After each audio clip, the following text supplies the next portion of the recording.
Recent events involving Captain Ibrahim Traoré have sparked widespread reactions not just in Africa, but across the globe. This is more than politics.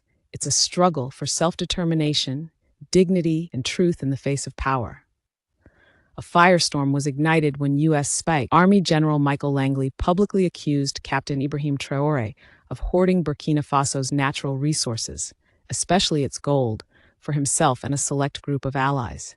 I can imagine a situation, though, in which the ruling elite of a country is receiving gratuities on the side that inure to the benefit of the strongman leader and not to the populace of the country. Does that sort of corruption and bribery go on with regard to the Belt and Road?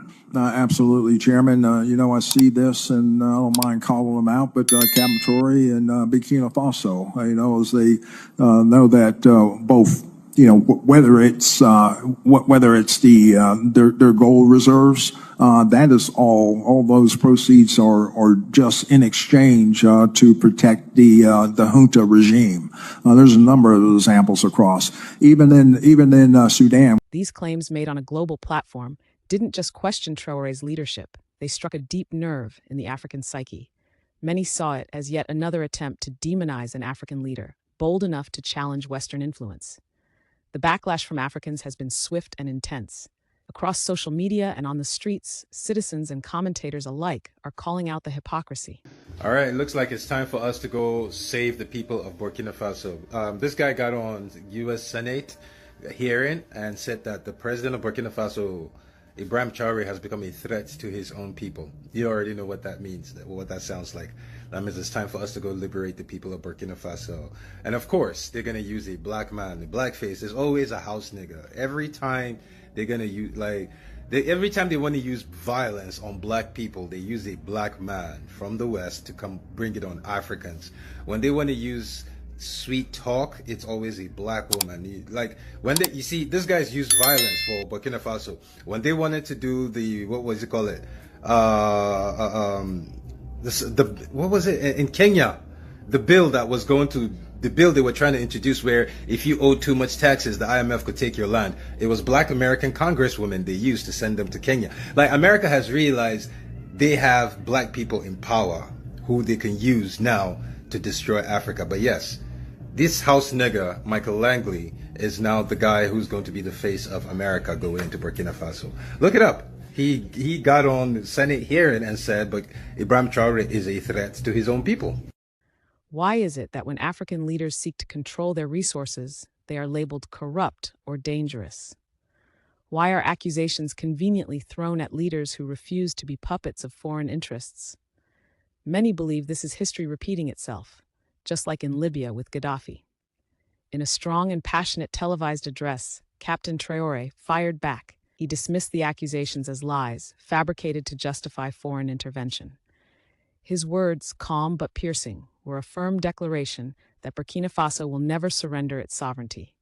He vowed to fight for total freedom for his country, even if it means death. It was not just a rebuttal, it was a rallying cry. Our country has long been in a very complicated system. Most of you who are young like me, we were born into this system. But that's not what can allow Burkina to thrive. Because in this situation, there are only two cases. Either we accept to fight, or we remain slaves forever. I told you once, there are those who are slaves in their minds. They can only serve their master. And those people try every time to manipulate you. You must advise each other. Because every situation can be exploited by these enemies of the nation to try to discourage you, to demotivate you. So you must advise each other and not pay attention to certain remarks, even on some media. Not everyone is obliged to be patriotic. You are the first patriots.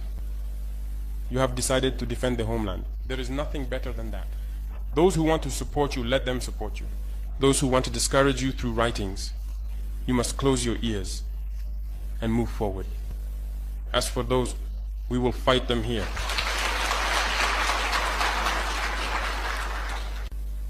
So, we must remember something. Recently, there is a so-called NGO. It's not even an NGO. Because NGO stands for non-governmental organization. They are not non-governmental because they are funded by a federal budget, by a state. This so-called NGO produces reports claiming that the FDS and the VDP commit abuses. It went in here, it came out there. It's to tarnish your morale. It's to scare you, to prevent you from being able to fight. No. Moreover, we are going to file a complaint against this NGO because people need to understand something. What is happening to us here? It's true that they have manipulated part of our populations in the Sahel here, but they didn't have that kind of weaponry. What brought such significant weaponry into their ranks? It's Libya. Who destroyed Libya? It's this NGO, the same NGO that made false reports and gave them to those who wanted to create a rebellion so that people would intervene and overthrow Gaddafi. And the powder keg ended up being poured into the Sahel. These millions of lives that have been taken in the Sahel, we must file a complaint against this NGO because it is responsible for these false reports it made to support this thesis of attacking Libya. They have no moral lessons to give us. Look at the world. Let them go defend human rights all over the world first before coming here. We are fortunate to have similar situations. In this world, you voluntarily committed yourselves. There are countries where people are forcibly taken, killed. You leave or you die. Others, even while trying to flee, end up dying. They don't talk about human rights because these people see us as subhumans. They see us as slaves. That's how it is in their minds. They have never changed their mindset, but it's up to us to show them that we are not slaves and we will never accept this state of affairs. So don't be fooled by the stories. They tell to anyone who will listen. You must stay focused on your fight. Stay focused. We know what we are doing. And even now, the VTP commander told me that there is a human rights training session underway for group leaders and their deputies. If we make efforts, we know it's for ourselves. We no longer do things to please someone else. We do it for our homeland. And you are committed to that. Defend your homeland. Do not listen to those individuals. They should not affect your morale. In the history of the world, there have been wars. And during the Second World War, people organized themselves to defend all over the place. But there is a country that could not defend itself, which had to come and take our ancestors to go defend them. And today that same country wants to give us lessons.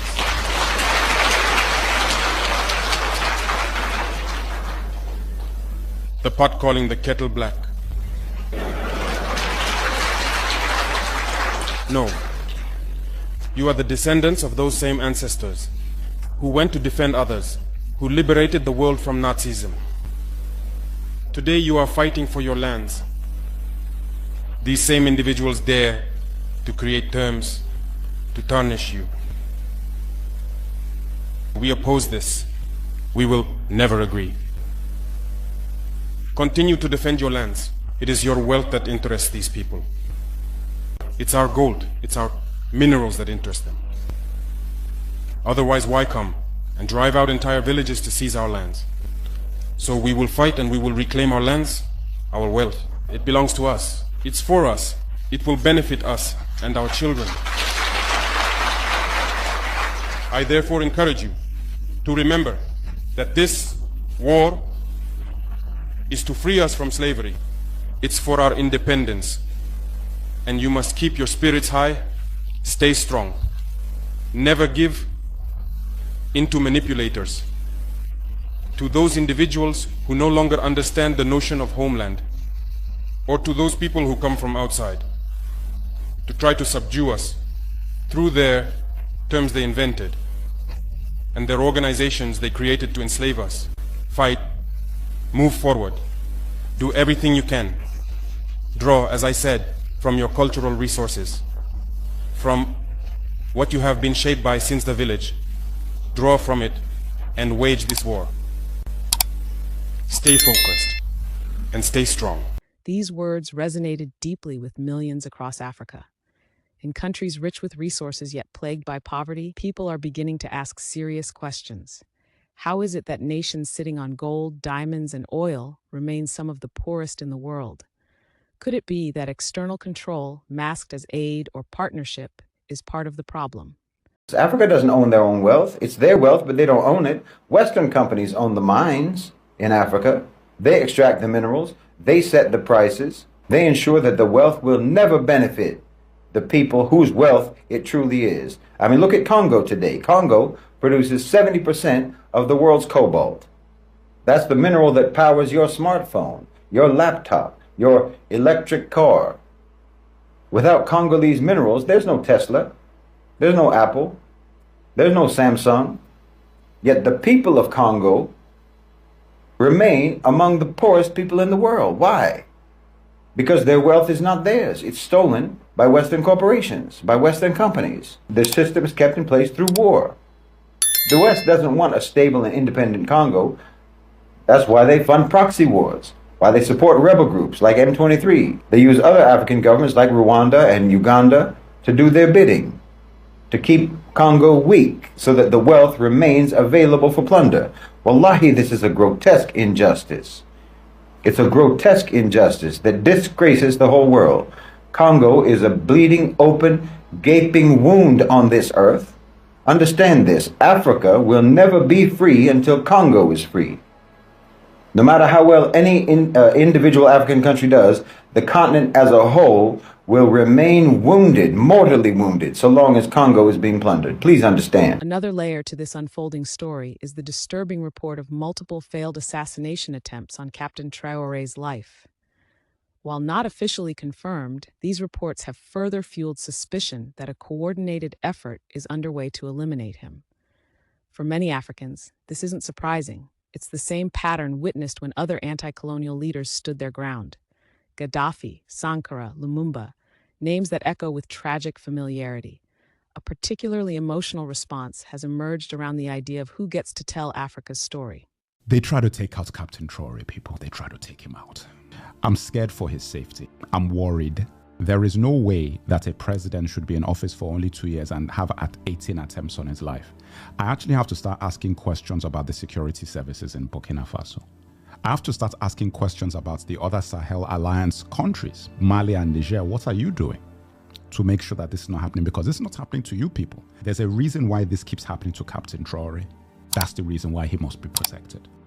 Because he's the driving force of what is happening with the liberation of West Africa and the Sahel region from neocolonialism. It's a fact. He's the man who's driving it with the master plan. And it rhymes. Listen, when a president has had 2 attempts on him, everything should get shaken up. Everything, people get sacked, entire departments get gutted 18 times. That means that everybody's taking a shot. Many Africans have expressed frustration that General Langley, himself a black man, was chosen to deliver these accusations. This isn't the first time the U.S. has used a black official to peddle narratives against African nations.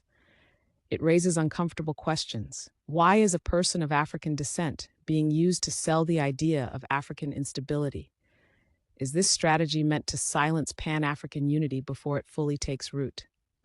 The truth is, what's happening in Burkina Faso has become a powerful symbol across the continent. It's an awakening, an uncomfortable realization for many that Africa's poverty may not simply be due to bad leadership or corruption, but by design. Burkina Faso is on high alert. The nation is shaken, And once again, President Ibrahim Traoré proves he's not just a leader, he's a survivor.